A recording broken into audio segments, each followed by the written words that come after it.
Hace unos pocos años, el Papa Francisco declaró el tercer domingo del tiempo ordinario, es decir, este domingo hoy, que sería el domingo de la palabra de Dios. Pues de una manera, cada domingo celebra la palabra de Dios. Escuchamos la palabra de Dios en las lecturas y también en muchas oraciones de la Santa Misa que vienen de la Sagrada Escritura. Por ejemplo, la gloria viene por mayor parte de lo que los ángeles proclaman en Lucas capítulo 2, después del nacimiento de Jesús. Santo, santo, santo, es de Isaías capítulo 6. Este es el Cordero de Dios que quita los pecados del mundo. Es lo que Juan el Bautista dice cuando ve a Jesús en Juan capítulo 1, versículo 29. Señor, no soy digno de que entres en mi casa. Viene de Mateo capítulo 8, versículo 8. Y, por supuesto, cada vez, en cada misa rezamos juntos la oración que Jesús enseñó a sus discípulos, que se encuentra también en Mateo capítulo 6 y Lucas capítulo 11. Al mismo tiempo, aunque tenemos siempre esta conexión con la palabra de Dios, con la Sagrada Escritura, este domingo tiene esta designación particular, Domingo de la Palabra de Dios, porque estas lecturas nos ofrecen la importancia de la palabra de Dios. La primera lectura y también el Evangelio incluyen a alguien leyendo parte de la Escritura y luego ayudando a explicar lo que apenas leyó. Por ejemplo, la primera lectura del libro de Nehemías dice: los levitas leían el libro de la ley de Dios con claridad y explicaban el sentido de suerte que el pueblo comprendía. El sentido de suerte que el pueblo comprendía la lectura. Esdras quiso asegurar que la palabra no fuera solo proclamada, sino también comprendida por la gente. En el Evangelio de hoy, Jesús lee algo del libro del profeta Isaías sobre el Espíritu del Señor, permitiendo al narrador llevar a los pobres la buena nueva, anunciar la liberación a los cautivos y la curación a los ciegos. Después de leerlo, Jesús dice simplemente: hoy mismo se ha cumplido este pasaje de la Escritura que acaban de oír.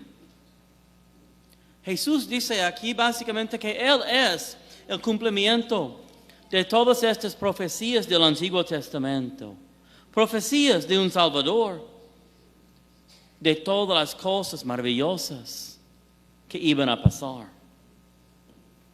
El ministerio de Jesús en la tierra sí llevó a los pobres la buena nueva.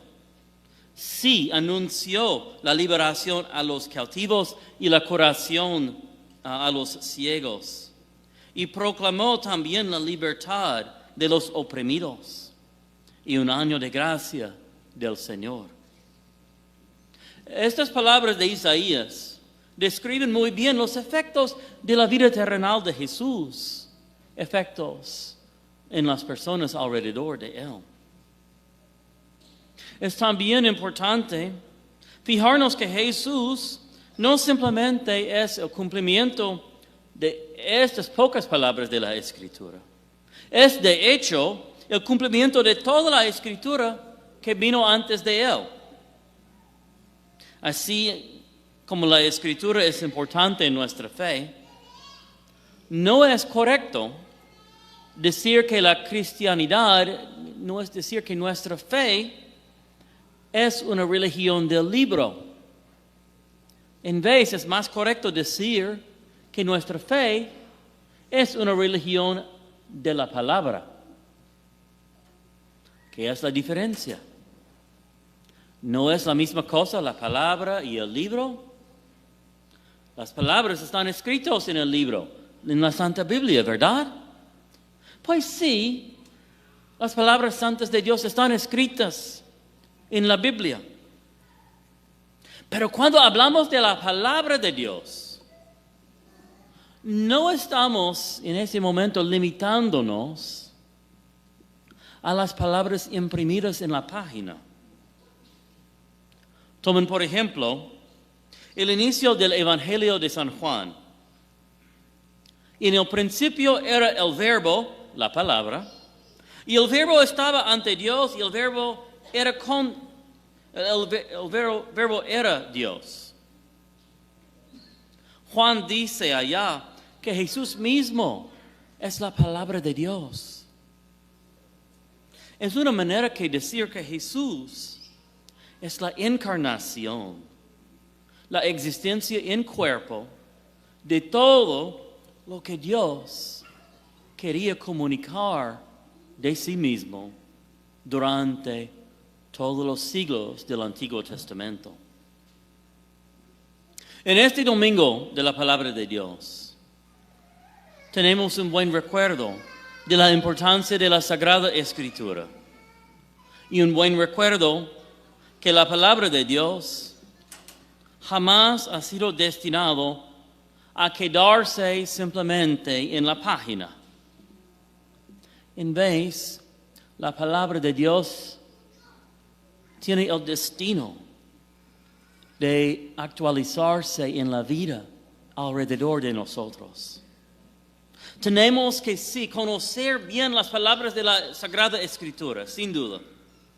Pero estas palabras también deben conducirnos a la palabra de Dios, al verbo encarnado que es Jesucristo. Nuestro Señor se hace presente en el altar en cada misa. Y como nosotros experimentamos su presencia aquí, tenemos que aprovechar nuestra experiencia aquí como energía para vivir como Jesús nos pide. Entonces nos preguntamos, ¿amamos bien a Dios sobre todo?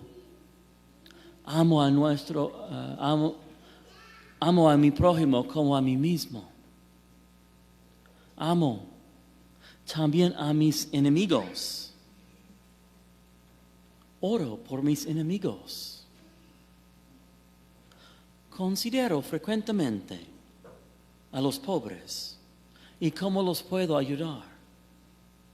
Considero a los otros necesitados, los otros que necesitan aún más la palabra de Dios. Estas son preguntas de considerar para preguntarnos si hacemos bien vivo la palabra de Dios en nuestra vida.